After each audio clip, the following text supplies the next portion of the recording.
American intelligence systems are now confirming what I had already reported this morning. Iran has begun loading naval mines onto small vessels to scatter them across the Strait of Hormuz. And with that confirmation, we can say with certainty, as of this moment, the Strait of Hormuz has become a death trap. I am George Will, political columnist and commentator. For decades, I have examined the American experiment through the lens of classical liberalism and constitutional prudence. I have always maintained that the health of our republic depends on a lucid understanding of history, the limits of government, and the enduring principles that sustain a free society.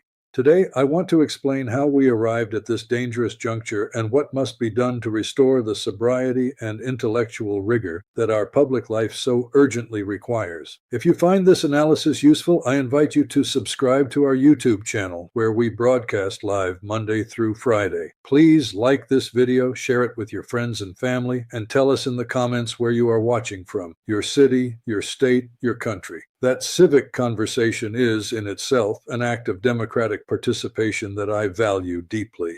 Now, what was Donald Trump's response to all of this?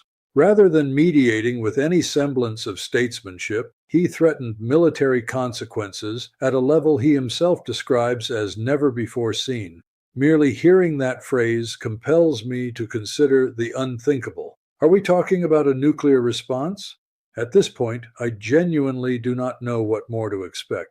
Trump declared that if the naval mines are not removed immediately, there will be a military response unlike anything ever witnessed. Iran responded that it will not remove them. Iran also refuses to engage in any form of dialogue with Washington. They say they do not trust the United States, that there will be no diplomacy. And so, we find ourselves at a genuinely dangerous point of no return. Nobody in the American government appears to know at this moment whether the mines are already in the water, precisely where they are, or how on earth they could be removed without the United States itself finishing the job of blocking the flow of oil. It is, in every meaningful sense, a death trap. I saw images reportedly confirmed showing that the United States successfully destroyed one naval mine. Very good. They only have approximately 5,999 more to go.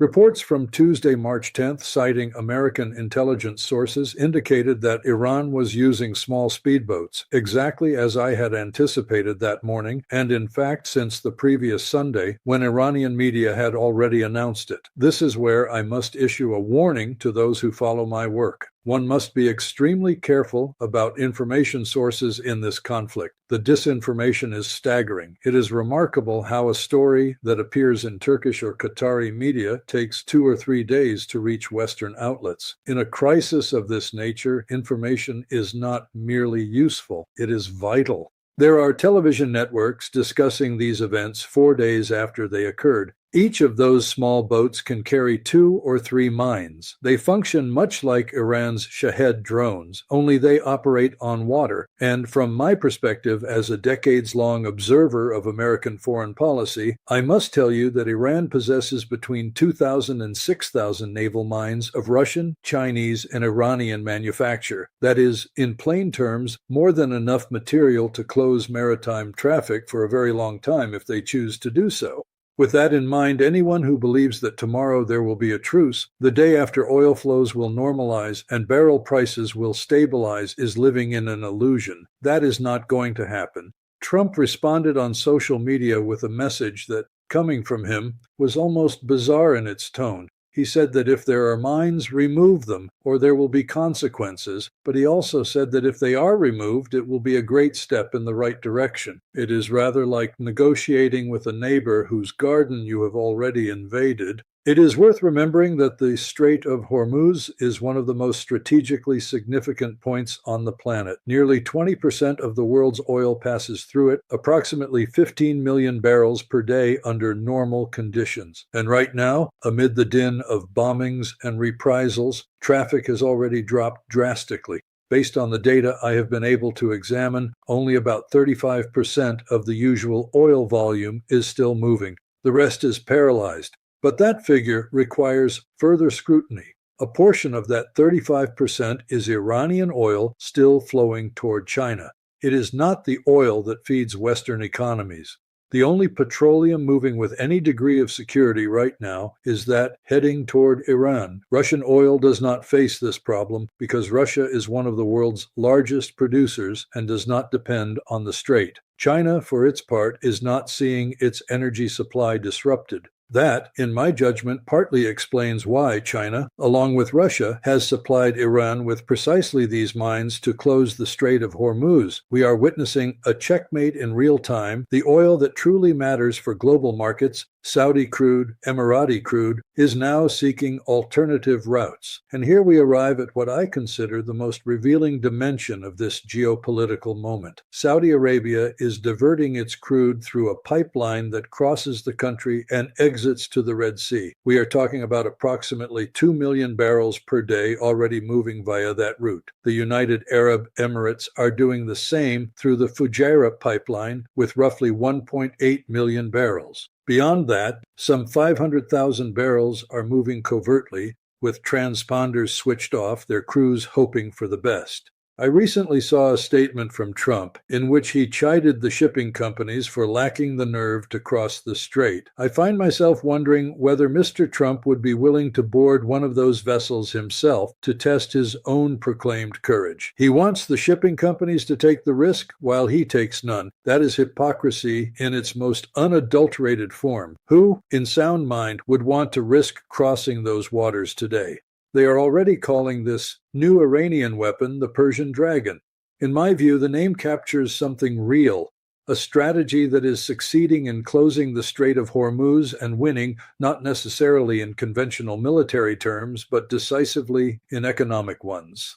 Just 2 days after Mojtaba Khamenei, the Ayatollah's son, assumed the role of supreme leader and took command of the Revolutionary Guard, he sent an unambiguous signal: the Strait of Hormuz will remain closed. He further claims to have sufficient reserves to sustain an offensive campaign of missiles and drones for at least 6 months. 6 months. Consider that carefully. If the world cannot sustain these conditions for even 2 more weeks, and he is speaking of 6 months, the scale of this problem should be self-evident to any responsible statesman. Despite American claims of having destroyed 20 Iranian vessels in 10 days, Iran has now deployed its secret weapon, the Ashdar, the so-called Persian Dragon. This is an unmanned underwater vehicle capable of reaching 25 knots, patrolling for up to 4 days, and traveling 600 kilometers on a single charge. It is equipped with lithium batteries, making it virtually undetectable by sonar systems,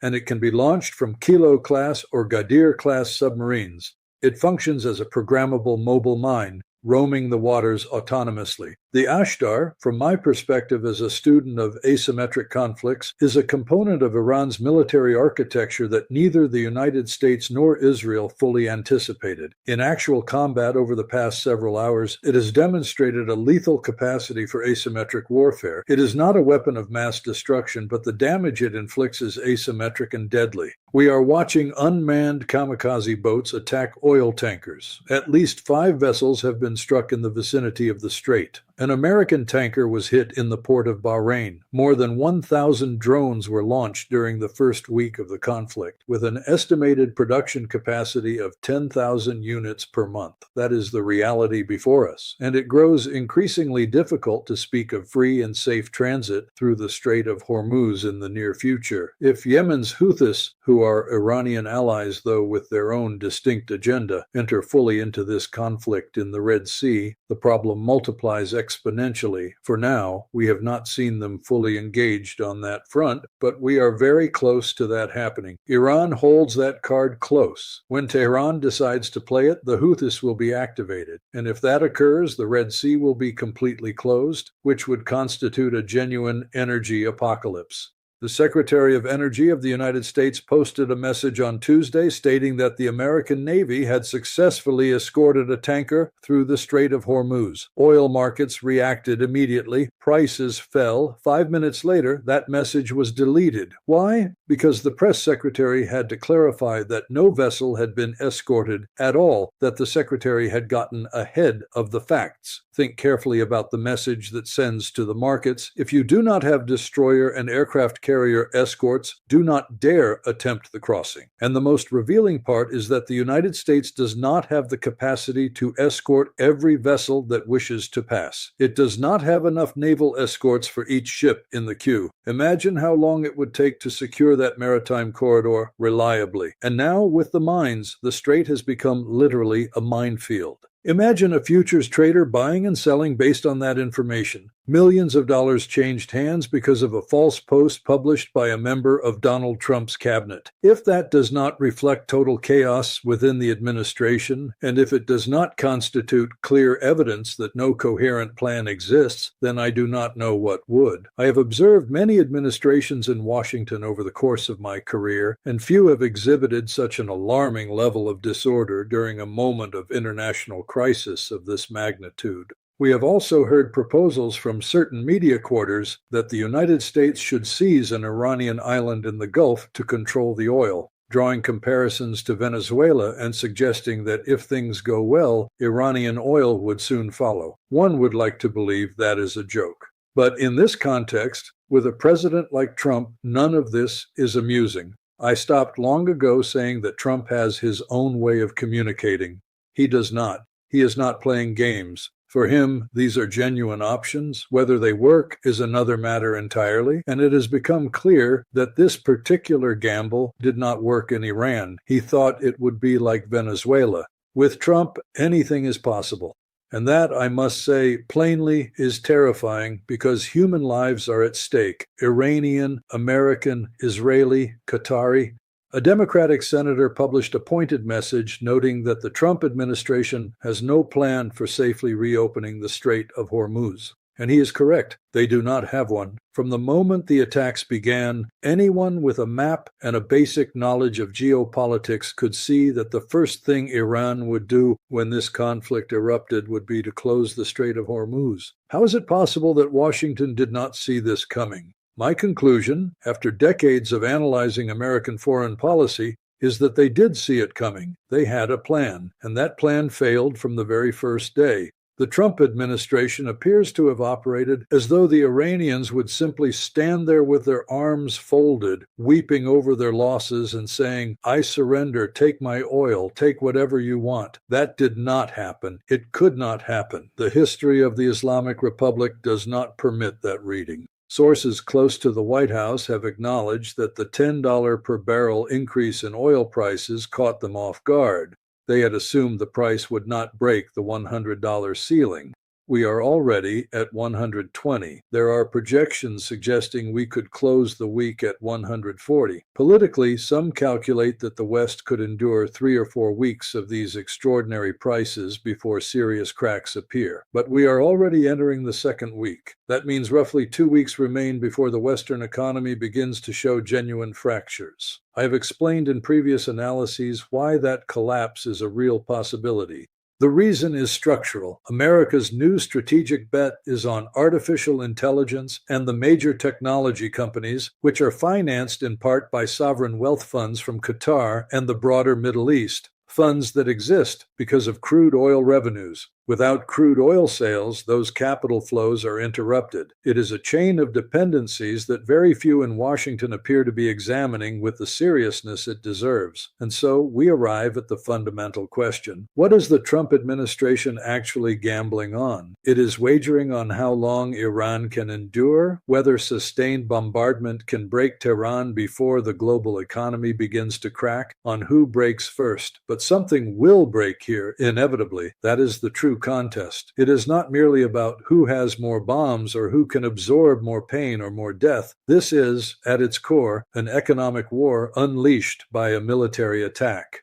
Meanwhile, Republican voices are already declaring victory and speaking of withdrawal. I believe that will be Trump's final script, rising one day to announce mission accomplished. Iran was defeated. We are leaving. It will be his way of retreating from the conflict zone with a veneer of triumph. But if that happens, Israel will be left alone with a grave problem because Iran refuses to answer Washington's calls, and that will have consequences measured in years, not weeks. I have also seen proposals to bring a formal declaration of war to a vote in Congress. I consider that constitutionally correct, even if politically improbable. Americans deserve to know which representative voted for it and which voted against. That act of accountability is an essential feature of the Republican democracy I have defended throughout my career. And while all of this unfolds, those of you who follow me from within the United States know very well what a gallon of gasoline costs today. Reflect on that. This was the president who promised gasoline at $1.90 per gallon. Today, invoking that figure feels like an exercise in painful nostalgia. What we have is an administration that posts unconfirmed threats, announces fictitious military operations, does not know with certainty how much oil passes through the Strait of Hormuz or how to secure it,